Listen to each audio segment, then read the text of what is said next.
Hey black belts, Mr. Mercurio here, obviously. So we're going to be working on short three for obvious reasons. You know, this hand-to-hand stuff, even when we get back to normal and we're in classes again, my guess is it's going to be a period of time before this hand-to-hand stuff is really more acceptable. So, you know, we'll go back to arnis and disarms and the knife stuff after we get to a better time. Right now, we're going to move on to short three so we can all keep a little bit of distance, whether it be in class time or training online the way we're doing it right now. Now, you can look at the short three stuff at the end of the senior black belt classes that we're sending out every week. Sensei Michael's doing it. The challenge is they're already 3 weeks into it, and I feel like they're not going to spend enough time on the beginner stuff for you to make you feel as comfortable as possible. So I'm going to add these videos to it, which are going to be a more detailed breakdown of the bow in the first move, and next week it'll be the second one, whereas they're going to be up on move 4 and move 5. Use both resources, use whatever works for you. If you have some feedback for this, please feel free to give it. A couple of things to remember. We're going to record it looking into the mirror. So you can either look in the mirror and follow me, or you can look at my back and follow me, whichever makes more sense to you. Number two, we're going to use time references. So for me, standing in the karate school, 12 o'clock is always the mirror, 3 o'clock is always the windows, 6 o'clock is always the parent area, and 9 o'clock is always the office. So you need to figure out what those are for you. And as usually, I always recommend you train in the same place, facing the same way until you get really comfortable with the material, because it just makes it easier to learn that way. So when I say a reference, you know, if I'm facing this way, I'm facing 12 o'clock. If I step up to between 1 and 2 o'clock, I'm going to step here. If I stay to step out to 3, we're going to go here, 6, and so on and so on. So anyway, just so you have that reference point as we do it. I'm going to go slow and give as many talking points as I can. And the idea is that you're going to send me video back of yourself so I can give you correction and feedback. Also, if you can text me individually, you all should have my cell phone number. Let me know the days and times that are good for you. I am certainly not going to do a class with anybody, but I will do 1 or 2, 3 people that I'll invite and let them know, hey, listen, I'm going to be out back Tuesday at 10 o'clock if anybody wants to come and do short three and the open space, all keeping it at least 6 feet away from each other. I think only allowing 3 people at a time, it embraces the spirit of what we're trying to accomplish. If you're not comfortable doing that and don't want to do it, great, don't send me the times you're available.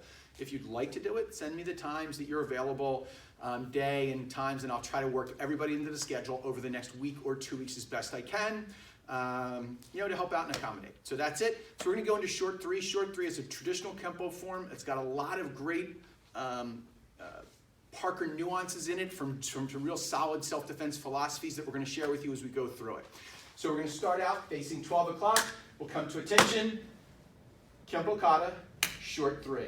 From here, we're going to do, for those of you that did long 4, we're going to drop right into that double chamber position with our knees slightly bent, touching, and our big toes touching. Next up, we're going to start our traditional bow. My right foot is going to step up on a 45-degree angle. My right fist is going to go right next to my shoulder. My left hand is going to go in front of it. I'm now going to step forward with my left, not put my foot completely down, just touching my toes, and I'm presenting my fist and my shield. I'm going to put my hands back to back, step back with my left, back with my right, circle my hands in and rechamber them again. I'm now back to the exact same starting position I was when I started. Next up, I'm going to do my first technique. The technique is called U-punch. Somebody is choking me from the front. I'm going to step forward with my right foot on an angle between 1 and 2 o'clock on the clock. As I do, I'm going to bend over and I'm going to do U-punch, punching my right hand to their midsection or solar plexus and my left hand to their face. If you could look at yourself in the mirror, they should all be stacked. My head and my 2 fists should be side by side. Now I'm going to slide my right foot off a little bit towards 3 as I use my left hand to knock the one arm off and my right arm to knock the other arm off. I'm now going to bring my left hand up, checking the right arm and pushing it away as I chamber my right. Next, I'm going to take that left checking hand, grab their wrist, pull side fist to their floating rib, still holding your hand here. I'm going to pull my right foot back, and I'm going to do a looping downward back knuckle to the bridge of their nose. That's going to be the bow in and just the first part. I'll walk through it one more time, and then we'll bring the camera over and we'll show a little bit more detail in regards to it, Mr. M and I. So again, from my attention position, facing 12 o'clock, Kempo Kata, short three, bend those knees, chamber in. I'm going to step forward, right foot on the angle, right fist left covered.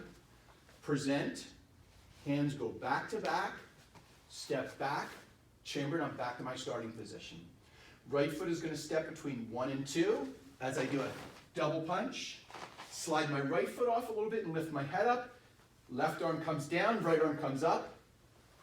Change position, check the arm to keep their width closed. Grab the wrist, punch, pull in with my right foot, downward back knuckle. Cool. So we're going to shift the camera around a little bit, so it's going to look a little crazy for a minute, so just bear with us. Take a look and make sure that looks okay. I think it does. Okay. So now, if Mr. M is standing right here, hello, Mr. M. Hello, team. So Mr. M is going to do the choke. I just want you to get a good feel for what this should look like and where your arms are going for U-punch. He's not actually going to put his hands on me. He's going to reach out as if he is. So he's got the hands here. I'm going to step forward, double punch in here. Now I'm going to slide this foot out because I want to get my face out of the way. This arm knocks that arm down. That arm knocks that arm up.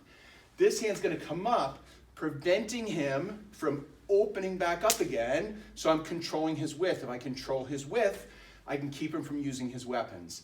Now I would slide my hand down, grab, pull and punch to his floating rib, and then I'm going to step back, downward back knuckle across the nose right here. So that's this motion right here in the form. So anyway, hopefully that's helpful, team. If not, we're going to figure it out and get along. We'll keep sending out videos, whatever it takes to work it out. Once again, please text me times and days that work for you, and I'll try to work everybody in to the best of my ability. If you're not comfortable, it's all good. Show yourself. Team, have a great rest of your day, and let's all get along and stay healthy. Cool. See you soon.